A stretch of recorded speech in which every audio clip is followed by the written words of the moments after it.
Vous avez la glycémie à jeun le matin qui est augmentée, très bien, mais c'est one shot. Et vous avez l'hémoglobine glyquée, et cette glyquée, c'est elle qui va déterminer l'apparition de complications possibles. Donc il y a les deux complications majeures dans le diabète, c'est 9h-10h, AVS avec Philippe Robichon. AVS, à votre santé, bonjour et bienvenue. C'est une journée particulière, nous sommes le 14 novembre et j'ai invité le docteur Régina Lalouche. Comment allez-vous, doc ? très bien, et vous-même, Philippe ? Ça va bien, vous êtes ingénieur, j'aime bien quand je vous vois beaucoup. Ah bon ? J'en profite. Vous êtes ingénieur biomédical et chercheur dans le domaine de la prévention du diabète et du surpoids. Vous êtes auteur de nombreux livres, mais je voudrais qu'on parle ce matin de la méthode anti-diabète, la nouvelle méthode anti-diabète que vous avez publiée il y a quelques temps aux éditions Flammarion. Pourquoi ? Parce que le 14 novembre, c'est la journée mondiale du diabète. Et pourquoi est-ce qu'on a choisi le 14 novembre pour fixer cette journée ? Alors, le 14 novembre, parce que c'est le jour anniversaire de la naissance de Frederick Banting, à qui on attribue la découverte de l'insuline. En fait, Banting, c'est un chirurgien canadien, et en 1922, il montre que le pancréas n'a pas seulement une fonction exocrine. Vous savez, le pancréas, c'est un organe qui est très très profond. Derrière le tube digestif, il y a cette glande qui fait à 50% de l'exocrine. Ça veut dire quoi, de l'exocrine ? Crine, ça veut dire sécrétion. Exo, ça veut dire à l'extérieur. Il fait des sucs pancréatiques pour la digestion. Voilà. Et ça va dans un canal et dans l'intestin. Par opposition à endocrine. Endocrine, oui. Ça veut dire il sécrète, crine, il sécrète dans le sang. Et sa fonction endocrine, qu'a découverte Frederick Banting, c'est l'insuline. Il sécrète de l'insuline. Et cette insuline va permettre une fonction essentielle. L'insuline, c'est une clé qui se met sur la surface des cellules pour ouvrir la surface de la cellule et faire entrer le sucre.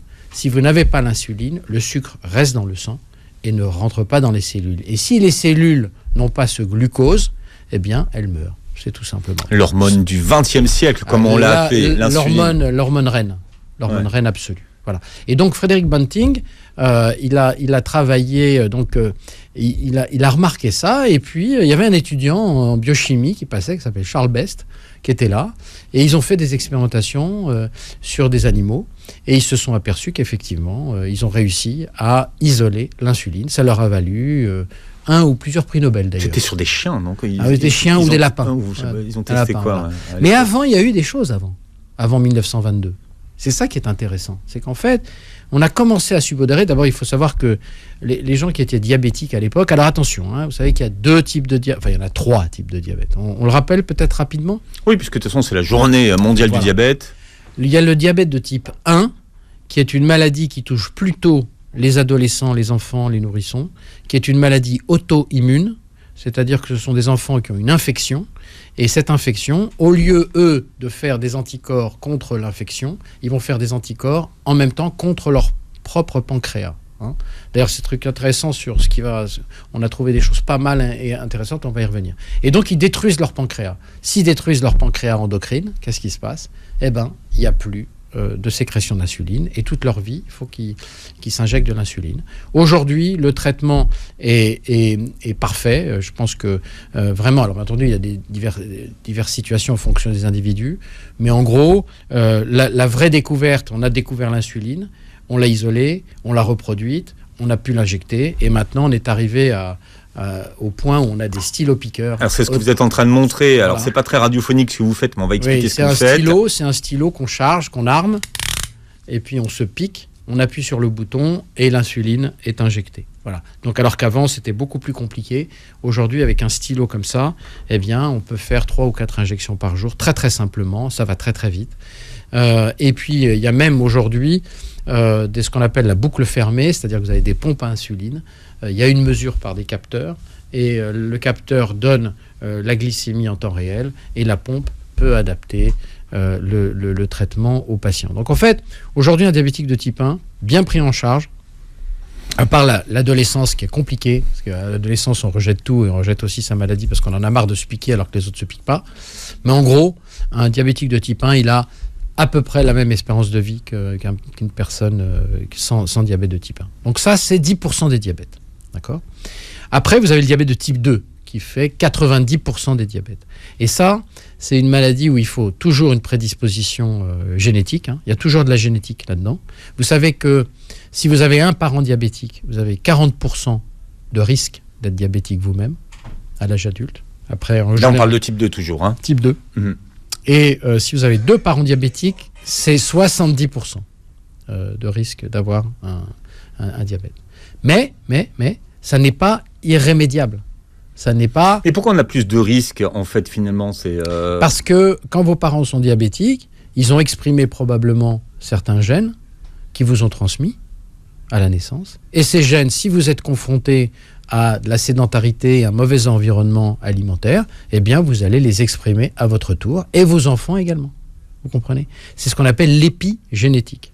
Voilà. L'épigénétique, c'est qu'on a nos gènes, on a 24 000 gènes, on en a 8 000 actifs à peu près, et puis dans l'actif, il y a les actifs pleins, ils sont à 1, d'autres, dans les autres, ils sont à 0, et puis il y en a d'autres qui sont à 0,5, à 0,25. Et en fonction de l'environnement, nos gènes vont s'exprimer, vont s'allumer un peu, s'éteindre un peu, et ainsi de suite. C'est ça qui fait que l'environnement, c'est ça qu'on appelle l'épigénétique. Parce que quand on vit dans un environnement, eh bien, on va se servir de notre patrimoine génétique pour s'adapter à l'environnement. C'est ce qu'a fait l'homme. Hein. L'homme s'est extrêmement bien adapté à l'environnement parce qu'il avait une richesse génétique importante. C'est pas parce que dans une même famille, tout le monde mange de la même façon, finalement, aussi. Mais c'est l'environnement. Oui. Bah oui. L'environnement, c'est pas l'environnement, c'est pas l'écologie, hein. C'est pas le réchauffement climatique. Hein. L'environnement, c'est le mode de vie, le mode social, le mode alimentaire. Si vous avez des parents que vous avez vus toute votre vie dans l'enfance prendre leur sac aller faire de l'exercice, vous ferez de l'exercice. Si vous voyez vos parents qui sont uniquement sur le canapé, eh bien, à ce moment-là, vous resterez sur le canapé. Aujourd'hui, l'insuline, on la fabrique à partir de quoi, docteur Alouche ? On la synthétise maintenant. Avant, on la faisait à partir du porc, et puis maintenant, on en a fait des insulines qui sont totalement synthétiques et beaucoup plus sûres d'ailleurs, beaucoup plus sûres. Donc aujourd'hui, l'insuline, c'est vraiment un traitement, mais c'est pour le diabète de type 1. Le diabète de type 2, ça n'est pas l'insuline le traitement. Alors je vais revenir sur le diabète de type 2. Le diabète de type 2, c'est une maladie donc qui s'exprime avec, en général, après 40 ans. Je dis bien en général, parce qu'actuellement aux États-Unis, c'est après 20 ans maintenant. Les choses sont en train de changer. Hein. Voilà, les choses sont vraiment en train de changer. Et même en France, on commence à avoir après 30 ans des diabètes de type 2. Donc, tout simplement pourquoi ? Parce qu'il y a une offre alimentaire absolument incroyable. Et donc, on est tenté. Parce que vous savez qu'en matière alimentaire, c'est l'offre qui génère la demande. Voilà. C'est plus on vous met des trucs sous le nez, à moins d'être moine zen absolu, et encore, parce que voilà, vous allez craquer. Plus la barre chocolatée est grosse, et plus vous mangerez des barres chocolatées grosses. Ah, je suis même pas sûr, parce qu'il y a une composante hédonique. Mais il y a des petites barres chocolatées qu'on vous met là, les petites chouquettes à 11h au bureau, les machins, les trucs, et hop, et on y va. C'est comme ça que ça marche. Et c'est l'offre qui conditionne la demande. Donc, le diabète de type 2, c'est 90%, c'est 700 millions de gens dans le monde. Voilà. Il y a le troisième type de diabète, c'est le diabète gestationnel.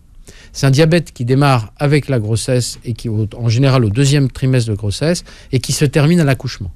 Mais, les femmes enceintes qui ont eu un diabète gestationnel ont 50% de risque d'être diabétiques après 40 ans.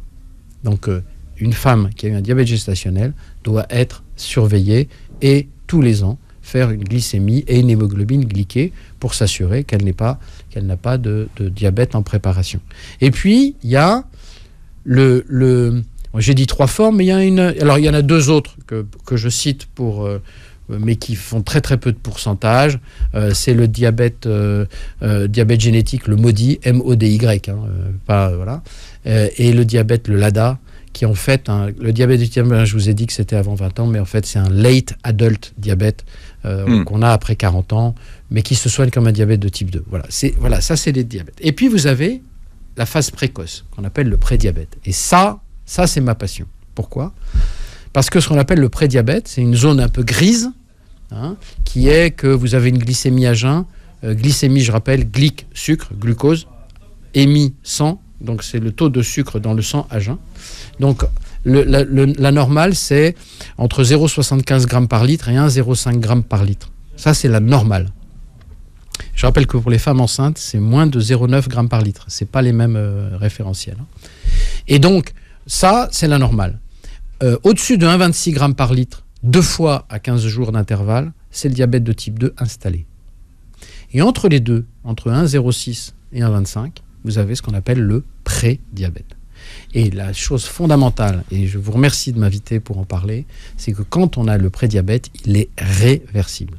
Si on fait ce qu'il faut, on ne deviendra pas diabétique. Alors vous êtes peu nombreux encore à parler de ce prédiabète. Moi j'entends docteur Alouche parfois utiliser l'expression « j'ai un petit diabète » ou « j'ai un gros diabète ». Est-ce que ça a un sens quand on est diabétique de type 2 de dire qu'on fait un petit ou un gros diabète ou on est diabétique, basta, point? Alors, un diabète installé, un diabète de type 2, c'est une maladie qui va vous adorer.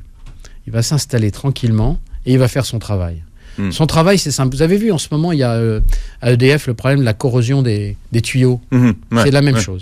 C'est-à-dire que dans les tuyaux des centrales EDF, il y a des métaux, il y a un peu de... Je pense qu'il n'y a pas de radioactivité, mais il y a ces tuyaux, au bout de 20 ans, 30 ans, sont usés, ils se corrodent et ils se percent. Donc ça fait des fuites.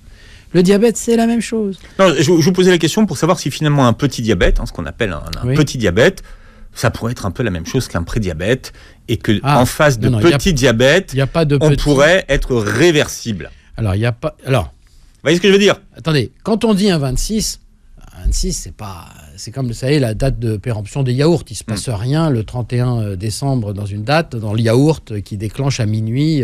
Voilà. Il y a des variations. Parce qu'il y a une deuxième information qui est très importante, c'est pas seulement la glycémie à jeun. La glycémie à jeun, c'est one shot, c'est un jour. Il y a ce qu'on appelle l'hémoglobine glyquée.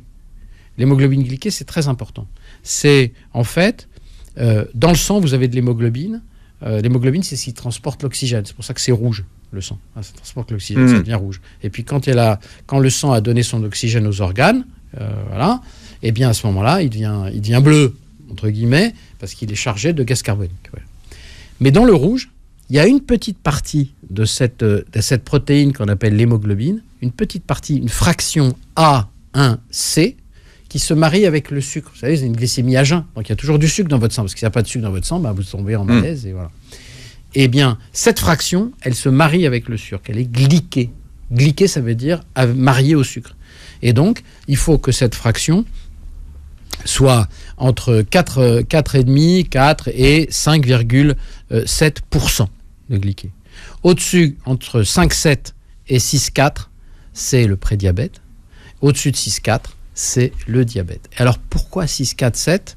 On va y revenir. C'est parce que justement, c'est l'usure du sucre sur les vaisseaux sanguins. Un message aujourd'hui à l'occasion de la journée mondiale du diabète, c'est prévention, et faites-vous dépister. Profitez-en. Absolument. Si vous ne connaissez pas votre statut. Le docteur Réginald Alouche est avec nous. Je rappelle, docteur Alouche, que vous avez publié la méthode anti-diabète. C'est la nouvelle méthode aux éditions Flammarion, avec beaucoup d'informations dessus.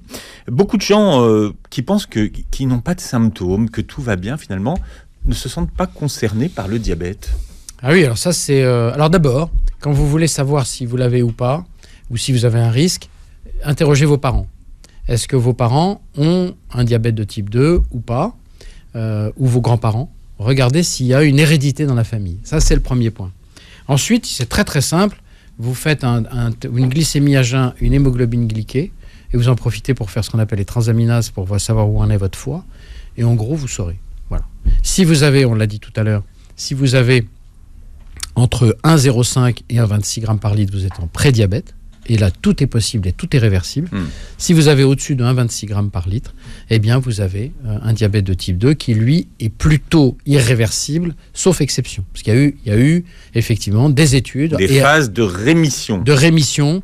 Chez les gens qui avaient un diabète installé. C'est la fameuse étude anglaise qui a été publiée, mais au prix de restrictions caloriques absolument drastiques. Ils mangeaient entre 600 et 700 calories par jour pendant plusieurs semaines. Donc, c'est quand même... donc, ils ont perdu du poids.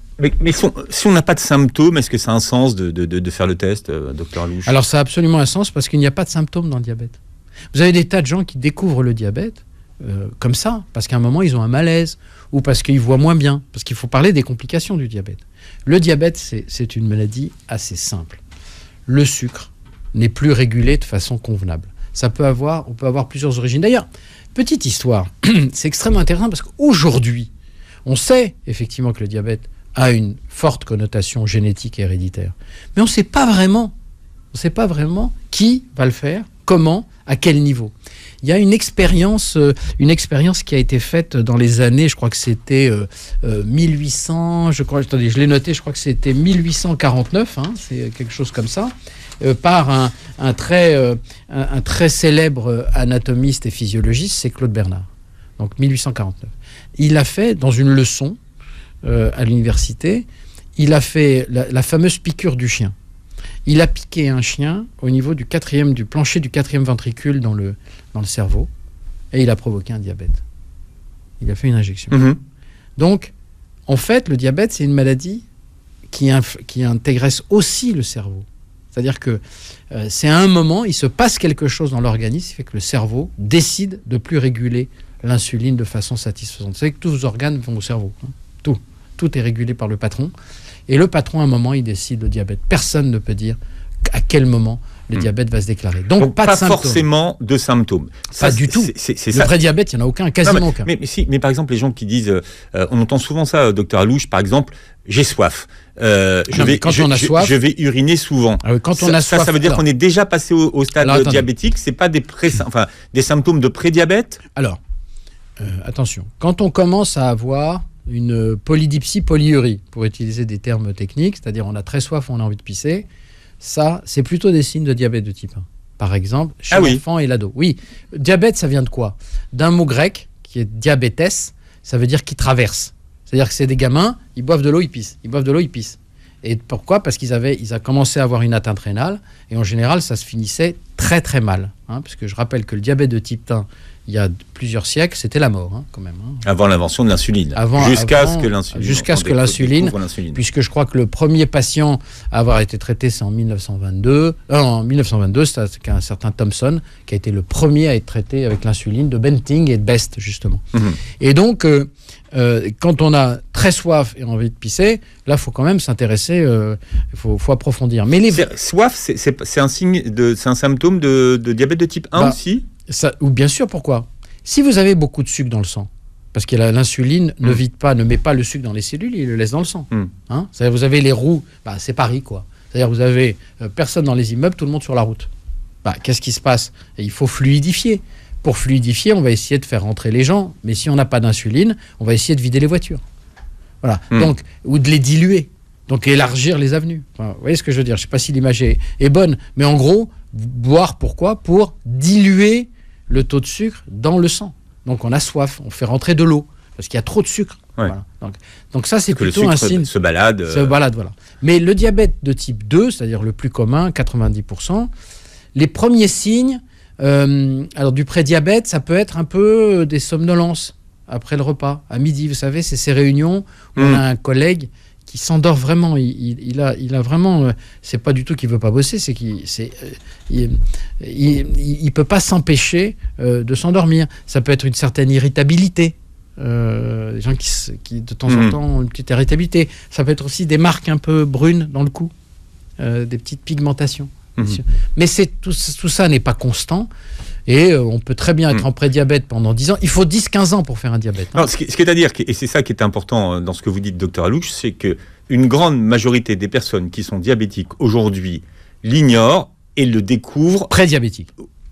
Prédiabétiques. Mais diabétiques aussi. Et une petite partie des diabétiques, on pense que 50% des diabétiques... Oui, vous avez raison, c'est une grosse partie. Mais 50% des diabétiques s'ignorent et le découvrent à l'occasion d'un incident de santé plus grave. Oui. Ça peut être un infarctus, par exemple, et subitement, les gens découvrent qu'il y a un lien entre l'infarctus et le diabète, et qui sont diabétiques depuis 10 ans. Oui, il y a 30-40 ans, il n'y avait pas de diabétiques de plus de 60-65 ans, ils mouraient tous d'un infarctus du myocarde. C'est ça qu'il faut comprendre, c'est qu'en fait, finalement, vous découvrez que vous êtes diabétique parce que vous avez un autre pépin de santé. Exactement. Et c'est à ce moment-là par une complication. Voilà. Alors, les complications, on va en parler, mais on peut aussi le faire parce qu'on a 30 ans, ou 35 ans et qu'on prend un prêt pour une assurance parce qu'on va acheter un appartement. Et là, subitement, on vous demande de faire le test. Voilà, le test, et on dit, mais dites-moi, votre glycémie est très augmentée, il faut aller l'explorer, ainsi de suite. D'accord ?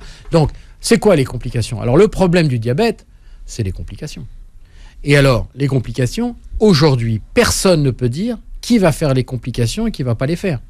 Vous avez comme vous avez parlé des petits diabètes, vous avez des gens qui ont du diabète, bon bah voilà, ils vont mourir dans leur lit à 120 ans. Mais vous l'entendez jamais ça? J'ai un petit peu de diabète. Oui. Vous n'entendez pas ça? On l'entend. Ouais, j'ai un petit peu de diabète. Alors, je vais vous donner les chiffres, comme ça on va être tranquille. Je vous ai parlé de l'hémoglobine. Bon, vous avez la glycémie à jeun le matin qui est augmentée, bon, très bien, mais c'est one shot. Et vous avez l'hémoglobine glyquée, comme le globule rouge qui contient l'hémoglobine, a une espérance de vie de 3 mois. C'est la moyenne des glycémies pendant 3 mois. C'est pour ça que c'est intéressant d'avoir les deux. Parce que vous pouvez très bien avoir une glycémie à jeun normale, mais une glyquée augmentée. Et cette glyquée, c'est elle qui va déterminer l'apparition de complications possibles. J'explique. J'ai parlé des tuyaux d'EDF, les corrosions. Là, c'est la même chose chez un diabétique. C'est-à-dire que vous avez, excusez-moi, vous avez du sucre dans le sang, et ce sucre, il va user les parois des tuyaux. Il va les user, il va les gratter. Voilà. Donc, il y a les 2 complications majeures dans le diabète. C'est ce qu'on appelle la micro-angiopathie, micro-petit, angio-vaisseau-pathie maladie. Voilà.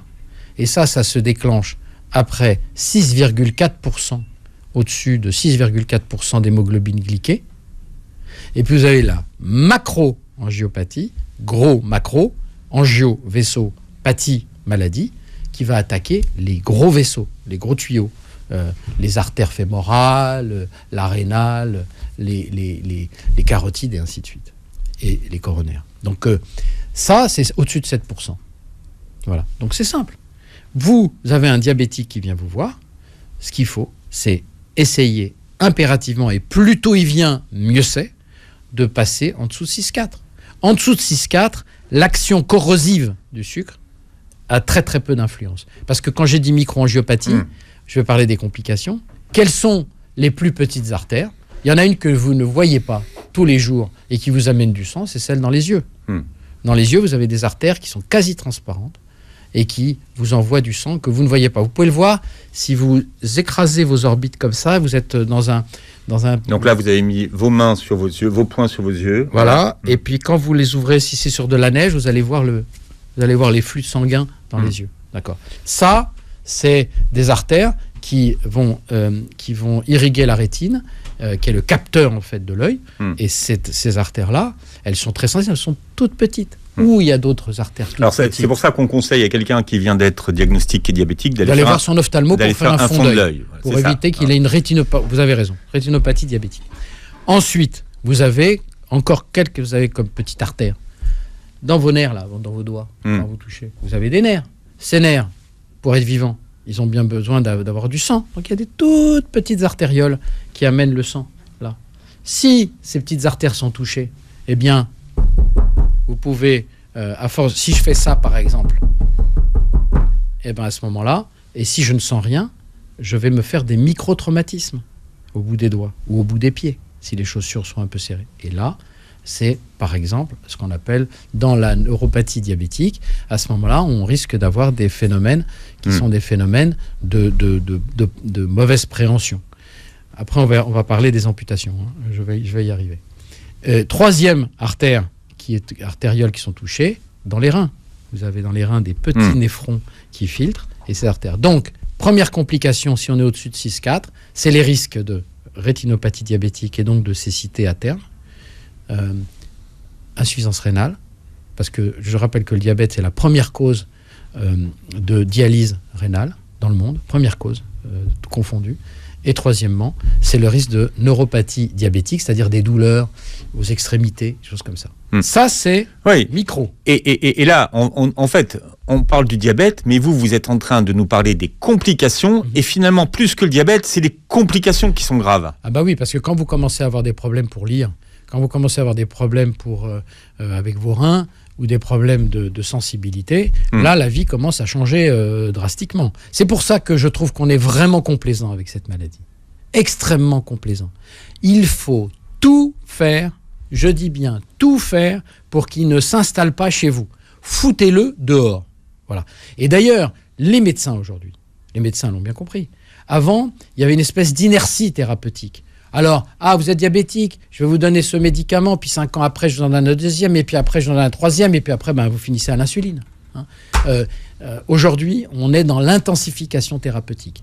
Vous arrivez avec un diabète qui n'est pas trop long, il faut le décapiter, il faut le tuer, il faut le sortir de chez vous. Et pour ça, peut-être qu'il faudra même vous donner 3 médicaments. Mais les médicaments, personne n'est favorable aux médicaments. Moi, je suis médecin, mais les médicaments, ce sont des armes. Si vous avez besoin d'un canon lourd pendant 2 semaines pour faire une offensive, vous tirez au canon lourd. D'accord ? Et à ce moment-là, on prend 3, et puis au bout de 3 mois, on en enlève 1, puis au bout de 6 mois, on en enlève 1. Mesures diététiques, exercice physique, il faut s'en occuper. Ne laissez pas rentrer, s'il vous plaît. Voilà, il n'est jamais trop tard pour la prévention, prévenir le diabète. On en parle ce matin avec le docteur Régina Laloux. Je rappelle que c'est la journée mondiale du diabète, mais avec vous, c'est tous les jours la journée du diabète, oui. Puisque c'est vraiment votre cheval de bataille, docteur Laloux. La prévention. Voilà. Au fond, le diabète, c'est une maladie, on peut faire c'est un ami qu'on met à la porte. Parce qu'il est très très bien chez vous. Oui, mais entre le moment où vous avez commencé la médecine et aujourd'hui, vous avez vu des traitements, on fait des progrès formidables. Oui, formidable. Est-ce que finalement le fait qu'il y ait tous ces nouveaux traitements qui soient formidables, ça fait pas que le diabète est une maladie qu'on met sous le tapis ? Vous avez absolument raison. Le problème, c'est que vous avez des attitudes, c'est de dire... Parce que le premier... Ça devient chronique, vous voyez ? Voilà, le premier traitement. Alors, récapitulons. Vous avez une hérédité favorable à avoir le diabète, pour des tas de raisons. Vous n'y êtes pour rien d'ailleurs, pas de culpabilité. Et puis, vous avez un mode de vie trop sédentaire et vous mangez trop. Voilà, vous ne mangez pas bien.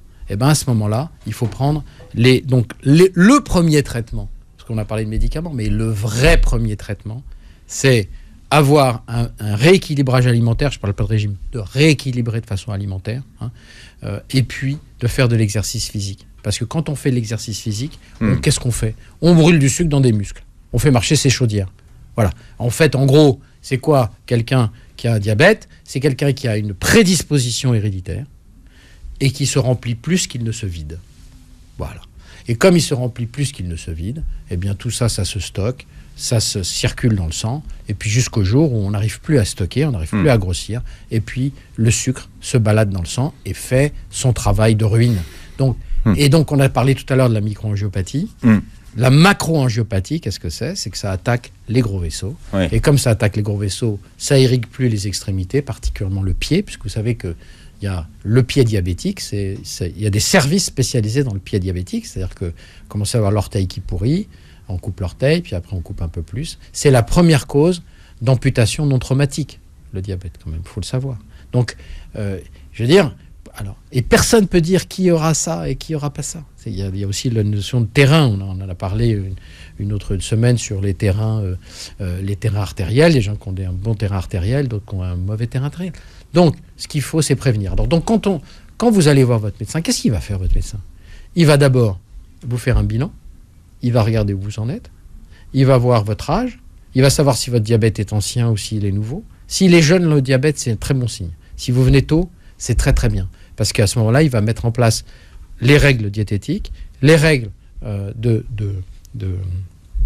d'exercice physique. Il y a une publication qui a 20 ans maintenant et que tout le monde reconnaît, c'est la règle du 150 minutes d'exercice par semaine, qui diminue de 57% le risque de devenir diabétique. Voilà. Vous faites 3 x 5, 5 x 3, comme vous voulez. Mais vous faites l'exercice physique. Parce que comme ça, vous diminuez par 2 les risques de devenir diabétique quand vous êtes prédiabétique. C'est colossal. C'est colossal. Voilà. Donc après, il va dire où vous en êtes. Je donne des médicaments, je ne donne pas de médicaments. Et là, c'est là où il y a des avis qui divergent. Il y a les partisans de l'intensification thérapeutique, c'est-à-dire on tape très fort, tout de suite. Et puis après, avec les effets de la mise en place du rééquilibrage alimentaire et de l'exercice physique, on enlèvera des médicaments. Les médicaments, c'est tout médicament. Le problème des médicaments, c'est que tous les médicaments actifs, vraiment actifs, ont des effets indésirables. Tous. Sinon, ils ne sont pas actifs. Donc, voilà. Alors, le problème, c'est quand vous voyez la liste sur la notice, vous avez envie de vous pendre. Donc, il faut regarder les très fréquents. Il ne faut pas regarder les peu fréquents. Ça, c'est des notices un peu juridiques. C'est pour dire, je vous avais prévenu que vous pourriez avoir ça. Donc, il ne faut pas trop non plus. Voilà. Mais aujourd'hui, sur le diabète, il y a des classes de médicaments qui sont vraiment puissantes, extraordinaires, mais qui ont des effets indésirables. Je prends le médicament de référence, qui est la metformine, qu'on connaît depuis la nuit des temps, ça fait 80 ans qu'on l'utilise. Vous la prenez les 2-3 premiers jours, vous avez des diarrhées, vous avez mal au ventre. Normalement, ça passe. Et puis, il y a des gens chez qui ça passe pas. Voilà. Vous avez ensuite la deuxième classe thérapeutique, qui sont les agonistes du GLP-1. Excusez-moi, c'est par piqûre. C'est pas de l'insuline, c'est par piqûre. C'est une fois par semaine ou tous les jours. Et ça marche extrêmement bien. Mais 25% des patients ne peuvent pas les supporter. Vous avez la troisième classe, les inhibiteurs du SGLT2, qui protègent le cœur, le rein et le foie. Et ça, c'est un très très bon médicament qui lui a très peu d'effets indésirables et qui a un effet sur le diabète. Et puis maintenant, on a une quatrième classe qui est en train d'arriver, qui est les inhibiteurs les agonistes du GLP-1 et du GIP, qui sont une nouvelle classe thérapeutique qui est arrivée et qui est incroyable parce que ça va permettre aussi de perdre beaucoup de poids. Parce que le poids, c'est la clé dans le diabète. Il faut perdre du poids. Souvent, les gens qui ont un diabète type 2, ils sont en surpoids ou obèses. Il n'y a pas de secret. Ils perdent du poids, leur diabète diminue de façon significative s'il n'est pas trop ancien, si c'est pas trop installé dans la maison. Parce que quand il est bien dans la baraque, il ne veut pas sortir du canapé. Mais il faut quand même le foutre dehors.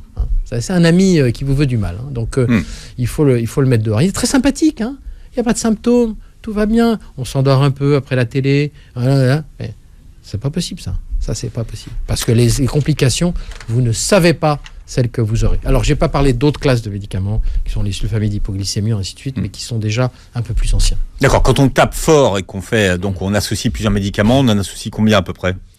Ça, c'est le médecin qui décide. Il peut en donner 1, 2, voire 3. Et puis après, avec les effets du rééquilibrage alimentaire et l'exercice physique, il va enlever le 3e, et puis après, il va enlever le 2e, et puis parfois, on enlève le 3e. Donc, ce qui est une bonne nouvelle.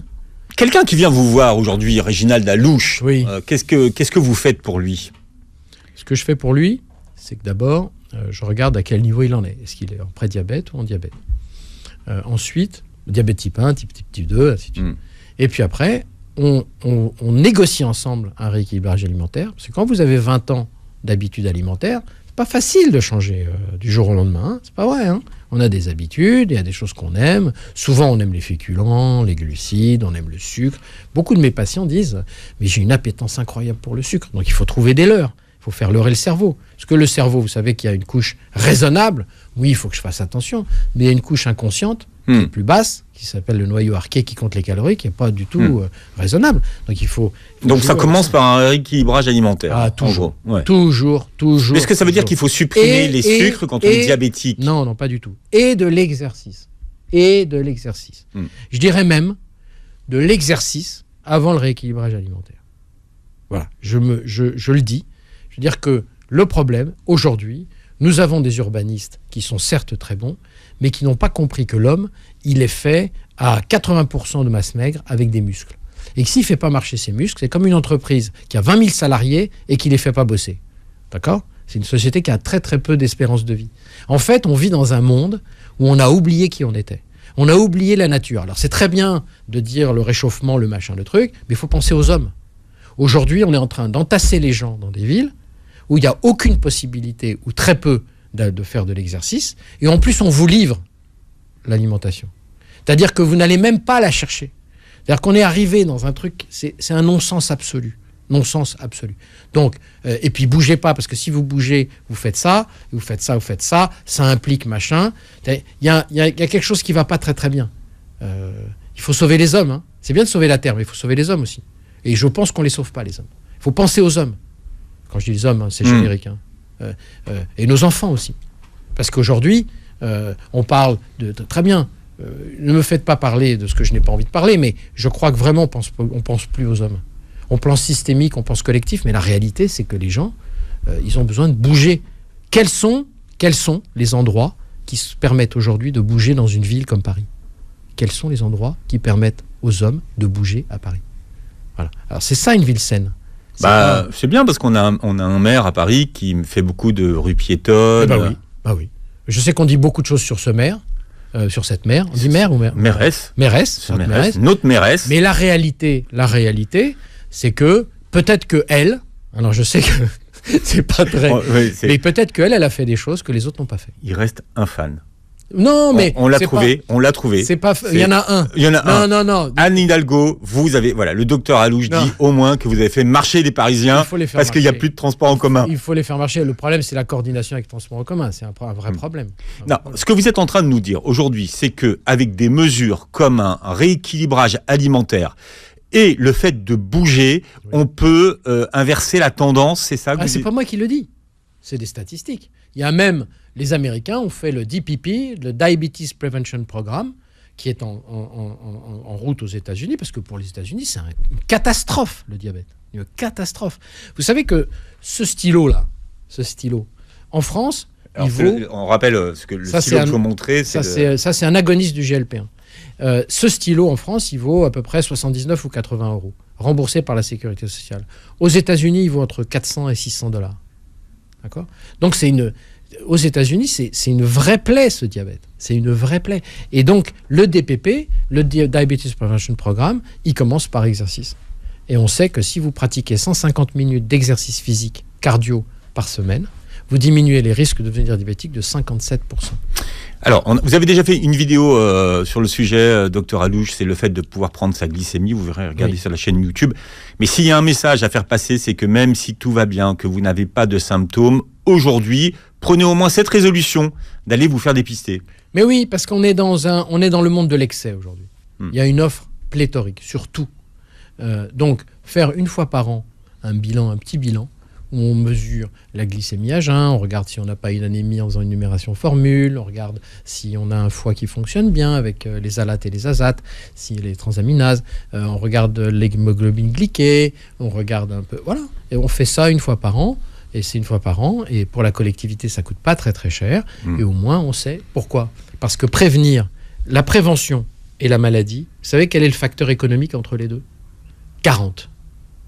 C'est-à-dire qu'une maladie coûte 40 fois plus cher que sa prévention. 40 fois plus cher. C'est absolument colossal. Et là, on est dans une impasse. Pourquoi ? Parce qu'aujourd'hui, on n'a plus assez de médecins. Pour des tas de raisons que je n'expliquerai pas. Et surtout, ne me demandez pas pourquoi, parce que je vais m'énerver. Mais il n'y a pas assez de médecins. Si vous voulez en plus qu'ils fassent comment ils vont faire de la prévention ? Déjà, il y a la queue partout. Comment voulez-vous qu'en plus, et la prévention, pour expliquer un rééquilibrage alimentaire, c'est pas 10 minutes. Mais quand il y a des traitements, est-ce qu'on fait de la prévention ? Vous voyez, vous voulez dire pourquoi faire de la prévention s'il y a des traitements ? Oui, ce que je veux dire, c'est qu'en fait, à partir du moment où les traitements existent, on laisse tomber la prévention. Parce que les traitements rapportent plus d'argent.